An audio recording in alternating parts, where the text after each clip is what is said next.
राधे राधे, जय माता की। कैसे हैं आप सब? मैं अच्छी हूँ, आशा करती हूँ आप भी अच्छे होंगे, अपनी अपनी फैमिली के साथ खुश होंगे। बुरे लोग बुरे समय आपसे बहुत दूर रहे। तो स्वागत है आप सभी का मेरे यूट्यूब चैनल सानू गौर में। जैसे कि आप लोगों को पता है, इसमें मेरे रियल लाइफ स्टोरी मैं शेयर करती हूँ। तो ऐसे ही आज मैं एक स्टोरी शेयर करने जा रही हूँ। शायद मेरे जैसी बहुत सी लेडीज़ें ये चीज़ें झेलती हैं प्रेजेंट टाइम में भी। तो मेरे यहाँ मेरी जो मदर इन लॉ थी, फलाने शंकर की माँ, उनके 6 बच्चे थे।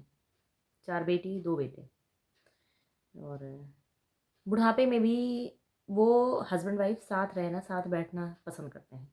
मेरी नंद को भी, मैं एक ही नंद की बात करूँगी, बाकी सबकी नहीं। मतलब सबके ही बच्चे हैं, मैं सबकी बात नहीं बोलूँगी, पर सबके, किसी के 2 बच्चे हैं, किसी के 3 बच्चे हैं, किसी को 6 बच्चे हैं। जिठानी को भी 2 बच्चे हैं। तो मतलब सबके बच्चे, कोई भी निर्वंशी नहीं है। काम बेशक नहीं हो, पर बच्चे सभी के हैं। तो ऐसे ही नंद जो हैं, नंदोई, काम बेशक ना करें, जॉब ना करें, खाने के लिए नहीं हो, मामा फौजी है, भाई फौजी है तो वो दे देगा, सोने के लिए हस्बैंड साथ होना चाहिए। ऐसी है मेंटालिटी उनकी। और मेरी सास का भी है, ससुर कुछ नहीं करते हैं पर पति साथ रहना चाहिए, ये सोच है। रविशंकर फौज में थे। मुश्किल से साल में 30-90 दिन की छुट्टी बोली जाती है, पर 80-85 समथिंग मिलती है। पूरी 90 दिन की तो बहुत कम मिलती है। तो जैसे 80-85 दिन के लिए भी रवि आते थे ना, तो मेरी सास का रहता था कि रविशंकर अपनी मम्मी के साथ सोए। एक तरफ मम्मी, एक तरफ पापा, बीच में रविशंकर, ऐसे सोते थे। इसी वजह से हमारे बीच में लड़ाइयाँ बहुत होती हैं। और ऐसा नहीं है कि रविशंकर की शादी बाल विवाह हुई थी या मेरी एकदम वो थी। रविशंकर 21 साल के थे लगभग जब उनकी शादी हुई थी। और जिस हिसाब से उनका चाल चलन है ना, तो आपको पता है कि भाई सब कुछ पता है व्यक्ति को कि नहीं, कैसा है, क्या नहीं है। कि अगर मैंने शादी की है तो बीवी के साथ रहना चाहिए।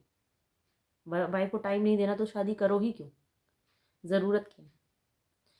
तो मेरी सास और मेरी जो नंद थी, मैरिड वाली भी थी, अनमैरिड वाली भी, सब ज़्यादातर मेरे रूम में ही बैठी रहती थी। मतलब मैरिड अनमैरिड वाली को तो चलो नहीं पता है कि हस्बैंड वाइफ को टाइम दिया जाता है, पर मैरिड वालों को तो पता है ना कि कुछ टाइम होता है जो हस्बैंड और पार्टनर का होता है, उसके बीच में नहीं घुसना चाहिए। पर कुछ औरतें ऐसी होती है ना, नंद सोचती हैं नंदोई मेरे गोद में बैठा रहे, मैं उसकी गोद में बैठी रहूँ। और सास भी का भी यही है कि वो भी सोचती है मैं ससुर से बस चिपक के हमेशा बैठी रहूँ, मतलब बुढ़ापे में भी जवानी फूट रहे, ऐसा टाइप का। पर जिसकी नई नई शादी हुई है ना, उसके बीच में कलह कलेश कराया करती है, बहाने दे दे के। या तो बहू को इतना काम दे देंगी कि बेटा बहू टाइम स्पेंड ना कर पाए, या तो जो है फिर वो बीच में ही खटिया बिछा के बैठी रहेंगी।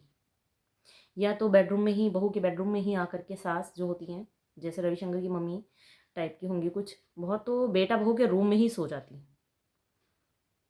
भाई तो मैं ऐसी औरतों से ये बोलना चाहूँगी, अगर तुम्हें लगता है कि मतलब सबसे कंपटीशन करें, समझ में आता है, पर बहू से कंपटीशन करने की क्या ज़रूरत रहती है भाई।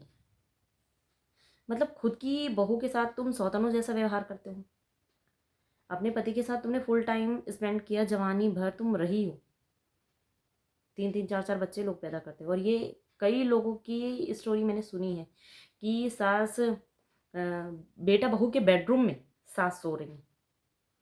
आप समझ सकते हो ये मेंटालिटी।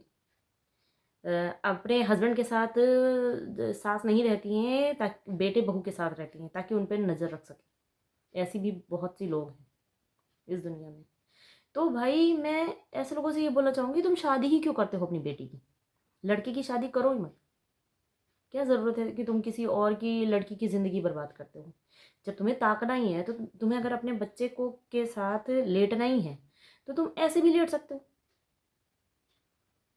किसी और के मतलब धूम धड़ाके से एकदम गाजे बाजे के साथ तुम अपने बच्चे की शादी करते हो, और बहू को बेटे के साथ रहने नहीं देते हो, इसी कारण से डाइवोर्स करा देते हो। ये भी टेंशन रहती है बेटे का बेटा ना पैदा हो जाए, मतलब बेटे के बच्चे ना हो जाए, और नहीं तो प्रॉब्लम हो जाएगी। तो भाई शादी करो ही मत अपने लड़के की। किसी की लड़की की ज़िंदगी क्यों बर्बाद करना। और फिर सबसे बड़ी बात, फिर बहू से ये उम्मीद की जाती है कि ये बातें तुम समाज में मत बोलना किसी के सामने, नहीं तो भाई घोर बेइज्जती हो जाएगी, घर की इज्जत चली जाएगी। क्यों? 60 साल की उम्र में जो सास अपने पति से दूर नहीं रहना चाहती है, वो 18 साल या 20 साल की बहू को उसके पति से दूर कर देती है। यही एक, जब नई नई शादी होती है तभी लोग साथ रहते हैं, एक दूसरे को समझते हैं।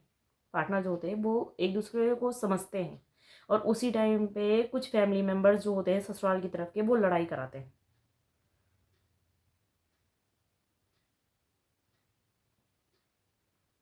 सबको अपनी लाइफ जीने का हक रहता है, हक है। जैसे सास सोचती है कि मैं खुश खुश रहूं, नंद सोचती है कि मैं अपने ससुराल में खुश रहूं, अपने हस्बैंड के साथ कुछ टाइम सुकून के पल बिता लूं, वैसे ही बहू भी चाहती है कि थोड़ा टाइम तो मुझे अपने पार्टनर के साथ मिलना चाहिए। और मेरे साथ तो ऐसा होता था कि रवि अगर ड्यूटी पे है ना, तो मैं तो कॉल पे बात भी नहीं कर सकती थी। मुझे मेरी सास रविशंकर की मॉम ये समझाती थी कि जो अच्छी घर की बेटियां होती, बहुएं होती हैं ना, वो अपने पति से कॉल पे बात नहीं करती। तो मुझे इतना भी अथराइज नहीं था कि मैं रविशंकर के पास कॉल कर लेती, और छुट्टी पे आती तो उनके साथ रहती, टाइम स्पेंड करती। तो रविशंकर, तुमने शादी क्यों की? तुम अपनी बहन से भी कर सकते थे, अपनी भाभी से भी कर सकते थे, मेरे को तो लगा अपनी मम्मी से भी कर सकते थे। फिर मेरी ज़िंदगी बर्बाद करने का क्या मतलब बन गया? और फिर वो भाई, फिर लोग ये भी बोलते हैं ना, तुम्हारी मम्मी तो बहुत सीधी है। मुझे बोलेंगे मेरी मॉम बहुत सीधी है। बोलेंगे तुम्हारी मम्मी तो बहुत सीधी है, तुम इतना कैसे बोलने वाली हो गई। एक व्यक्ति की लिमिट होती है, हर एक चीज़ की सीमा तय होती है। बाल्टी में भी पानी भरता है ना, तो उसकी भी सीमा होती है, और सीमा से ज़्यादा कुछ भी नहीं होता। जब लिमिट चीज़ों की क्रॉस हो जाती है तो छलकना स्टार्ट हो जाता है, चाहे घड़े का पानी हो, बाल्टी का पानी हो, टंकी का पानी हो, या इंसान की फीलिंग हो। तो जब एक बहू घर में आती है ना, तो वो सीधी सच्ची रहती है। कोई भी बहू आती है, बेटी शादी करके आती है बहू बन करके, तो वो ये सोच के नहीं आती है कि नहीं मैं इनको थाना पुलिस कराऊंगी, इनसे झगड़ा करूंगी। कुछ होती है, कुछ होती हैं, मैं मानूंगी 30% दामाद होते हैं, 30% जो है बहुएं होती हैं, जो सोच के आती हैं नहीं नहीं, क्योंकि उनका चक्कर बाहर चल रहा होता है। पर जो कुछ सीधी होती है, जिनका कहीं और अफेयर नहीं होता है, तो वो सोचती है मैं जाऊंगी अपने ससुराल में और उसको अपना घर समझ के रहूंगी, खुशी खुशी रहूंगी। तो अगर कोई कर रहा है ना ऐसा लड़ाई झगड़ा, अभी जैसे हो रहा है ना, तो तुम्हारी ही देन है। किसी को इतना प्रताड़ित ही मत करो कि वो बोले और तुम्हारी इज्जत की धज्जियां उड़ती चली जाए, और फिर गली गली रंडी रोना रोते रहो। मैं तो रहना चाहता हूँ भाई। क्या रहना चाहते हो? राखी बंधाना चाहते हो मुझसे? मैं तो यही बोलूँगी। जो व्यक्ति 20 साल में नहीं सुधरा, वो भी क्या सुधरेगा, घंटा। और फिर कुछ लोगों को लगती है मेरी बात है कि वल्गर बोलती हूँ। मैं पहले नहीं बोलती थी, मैं सिटी की पढ़ी लिखी लड़की थी, मुझे बोलने पे मजबूर किया गया।